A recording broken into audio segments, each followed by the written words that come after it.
Good morning, everybody, and welcome to Defend the North. Before we begin, please join me and rise for the playing of the Canadian National Anthem.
Good morning, everybody, and welcome once again to Defend the North, Day 1. Before I begin, I want to recognize that we are on the traditional territory of many nations, including the Mississaugas of the Credit, the Anishinaabe, the Chippewa, the Haudenosaunee, and the Wendat peoples, and this is now home to many diverse First Nations, Inuit, and Métis people. I also want to add that for those watching online, the online space also constitutes Indigenous space, as our infrastructure runs across these lands, seas, and skies. My name is Ali Hirji, and I have the privilege of hosting this 3-day cyber readiness exercise, where I've been joined by leaders from across Canada and the world to work through a scenario where we are dealing with a cyber crisis which has multiple layers of impact. For the next 5 minutes or so, I will introduce you to how we will run the next 3 days and walk you through what you can expect.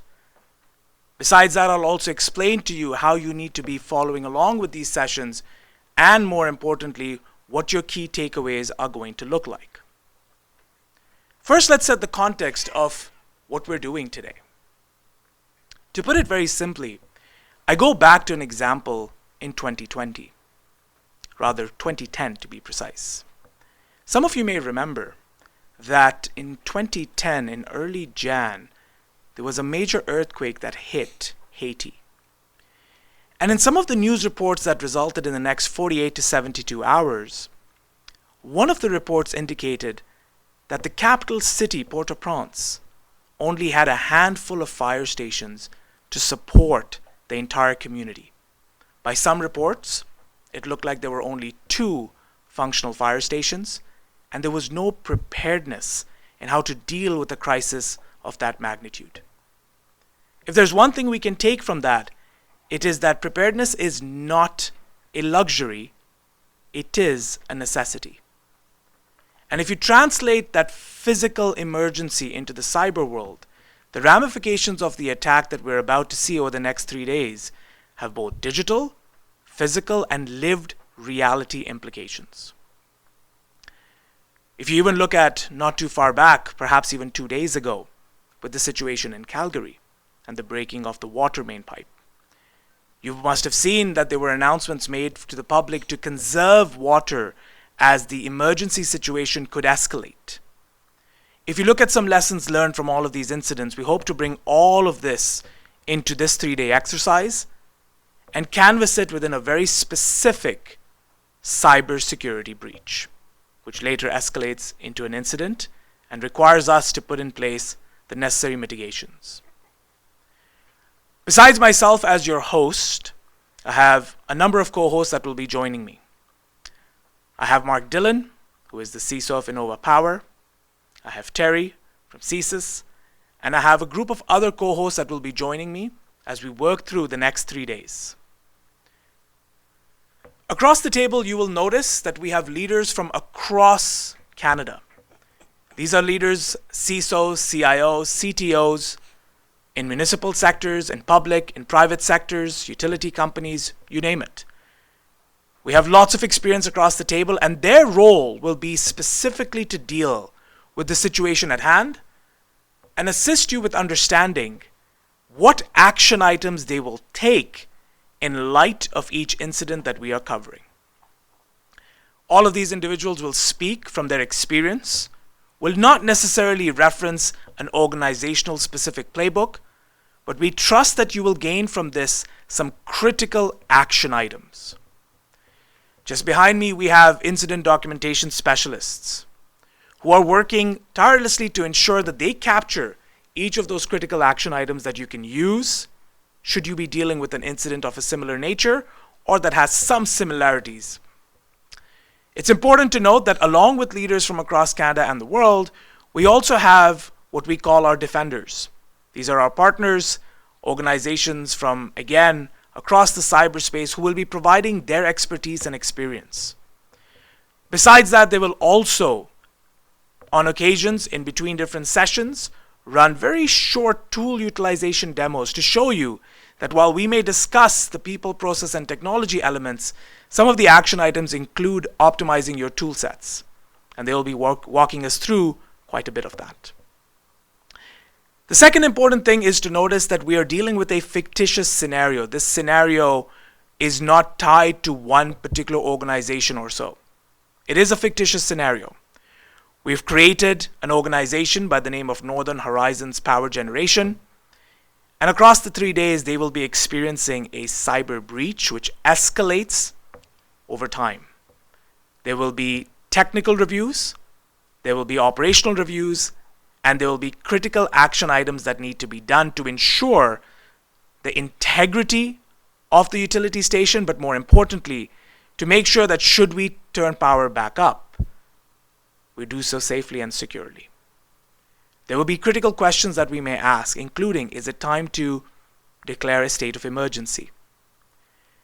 Lastly, it is important that we all recognize that in this session, it is not possible for us to go through each and every action item. So if you do see something that you would like us to address as you're watching, drop it in the chat, and we'll do our best to see how we can accommodate it into this discussion or follow-up discussions as well. The idea for today is to ensure that if we're failing to prepare, then we are preparing to fail. And we want to ensure that as Canadians, we are collectively ready and prepared to defend the North should we face that situation. That's enough from me and the host and our co-hosts. But before we begin module number 1, I'd like to invite Mohammad Qureshi, the Corporate Chief Information Officer, Associate Deputy Minister, Government Information Technology Ontario, Ministry of Public and Business Service Delivery, to deliver an opening address to set the context for day 1. Mohammad, over to you. Thanks very much, Ali.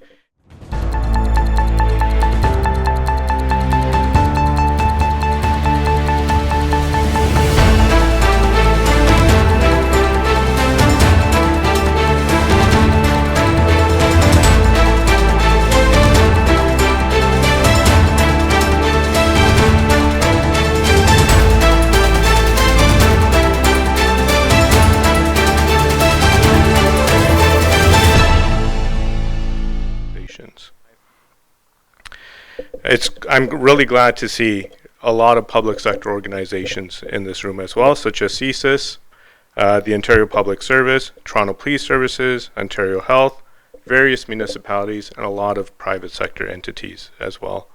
Over the next 3 days, cybersecurity experts from across Ontario will come together to collaborate on the various aspects of a cyber breach. This event is not only an important exercise in how to closely contain and minimize the impact of a cyber attack, but also in how to strengthen Ontario's cybersecurity readiness and response. And it's that shared purpose to strengthen and protect our communities that I feel is an underlying part in the work we're doing each and every day. It's now more important than ever that we come together to build that muscle memory for response. As Canadians spend more time and do more on the internet, the opportunities grow for cyber threat activity to impact our daily lives. In fact, the Canadian Centre for Cybersecurity reported that there were over 70,000 reported cybersecurity incidents in 2023, marking a 25% increase from the previous year. And that's just what was reported. We have seen a corresponding increase in cyber attacks across the public sector. In 2023, government organizations across Ontario were hit by a growing wave of separate cybersecurity incidents that took down or impacted some of their services, and some of those were critical services related to public health and safety. We expect this trend to continue into 2024, where we have already seen attacks against public bodies such as municipalities and universities. Cybersecurity remains a top priority for the government. As we look to meet the need of digital demand and meet people where they are, the Ministry is committed to safeguarding the data entrusted to the government by the people and businesses of Ontario, and is always working to enhance its cybersecurity practices to ensure critical services continue to be delivered. However, we recognize we cannot do it alone. Cybersecurity is a collective responsibility. Collaboration across all sectors, both public and private, is essential to keeping us all cyber secure. As organizations work collectively towards enhancing and evolving cybersecurity, sharing their insights and learnings, they contribute to building a more resilient digital ecosystem.